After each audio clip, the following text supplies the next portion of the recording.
નમસ્કાર દર્શક મિત્રો, કચ્છ સમાચાર ન્યૂઝ ચેનલમાં આપનું સ્વાગત છે। તો હવે ચાલો જોઈએ આજના મુખ્ય સમાચાર વિસ્તારથી।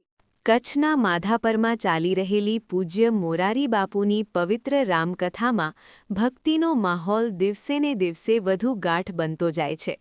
કથામાં આજે આઠમના પાવન દિવસે એક વિશેષ આધ્યાત્મિક દૃશ્ય જોવા મળ્યું।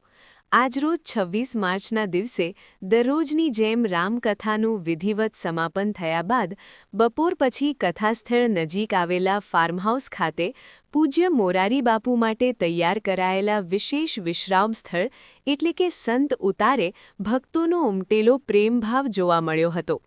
આઠમના આ પાવન અવસરે તેમજ ઘણા ભક્તો દ્વારા આઠમનોમ ભેગા કરીને ઉપાસના કરવામાં આવતી હોવાથી મોટી સંખ્યામાં ભક્તજનો બાપુના દર્શનાર્થે સંત ઉતારે પધાર્યા હતા।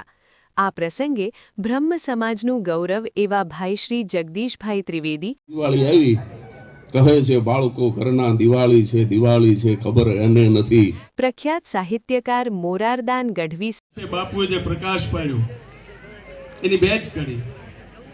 બાપુ આમ તો કશા કરબ હું महल गिरी मेर कहावे कशा गाव हूँ गुण गुण जब तुम बरु गावे। પ્રખ્યાત સાહિત્યકાર મોરારદાન ગઢવી સહિત અનેક આગેવાનો અને મહાનુભાવો પણ ઉપસ્થિત રહ્યા હતા। સૌએ શ્રદ્ધાભાવ સાથે બાપુના આશીર્વાદ પ્રાપ્ત કર્યા હતા।